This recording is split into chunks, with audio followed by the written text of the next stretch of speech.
Meenachil ഗ്രാമപഞ്ചായത്തിന്റെയും government Ayurveda ഡിസ്പെൻസറിയുടെയും കുടുംബശ്രീയുടെയും സംയുക്ത ആഭിമുഖ്യത്തിൽ 60 വയസ്സിന് മുകളിൽ പ്രായമുള്ളവർക്കായി വയോജന സംഗമവും മെഡിക്കൽ ക്യാമ്പും സംഘടിപ്പിച്ചു. ഇടമറ്റം സെന്റ് മൈക്കിൾസ് പള്ളി പാരിഷ് ഹാളിൽ നടന്ന ക്യാമ്പ് പഞ്ചായത്ത് പ്രസിഡന്റ് സാജ പൂത്താനി ഉദ്ഘാടനം ചെയ്തു.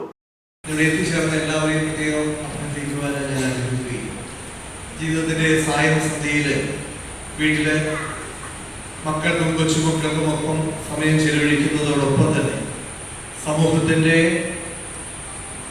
ആളുകളുടെ കൂടെയായിരിക്കുവാൻ, ഒരു കൂട്ടായ്മയായി ഇവിടെ കുറേ നേരമായിരിക്കുവാൻ, തങ്ങളുടെ ആരോഗ്യ കാര്യങ്ങളെ കുറിച്ച് പരിശോധനകൾ നടത്തുവാനുമാണ് നമ്മൾ ഓരോരുത്തരും എത്തിച്ചേർന്നത്. നമുക്കറിയാം, ഈ ദിവസങ്ങളിൽ പത്രദ്വാരങ്ങളൊക്കെ കണ്ടു കാണും. നാഷണൽ ആയുഷ് മിഷൻ വിവിധ ഡിപ്പാർട്ട്മെന്റുകളുടെ നേതൃത്വത്തിൽ വയോജന മെഡിക്കൽ ക്യാമ്പുകൾ സംഘടിപ്പിക്കും.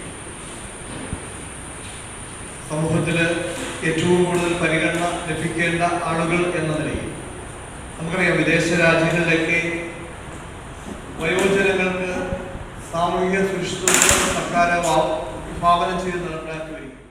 വൈസ് പ്രസിഡന്റ് ലിൻസി മാർട്ടിൻ അധ്യക്ഷത വഹിച്ചു. ആരോഗ്യ standing committee chairman Punnoose Paul മുഖ്യപ്രഭാഷണം നടത്തി. Senior medical officer doctor Antony Jose, resource person Justin Jio എന്നിവരുടെ നേതൃത്വത്തിൽ ബോധവൽക്കരണ ക്ലാസുകൾ നടന്നു. ക്യാമ്പിന്റെ ഭാഗമായി മാനസികോല്ലാസ പരിപാടികൾ, പ്രാഥമിക പരിശോധനകൾ, സൗജന്യ മരുന്ന് വിതരണം എന്നിവയും സംഘടിപ്പിച്ചു.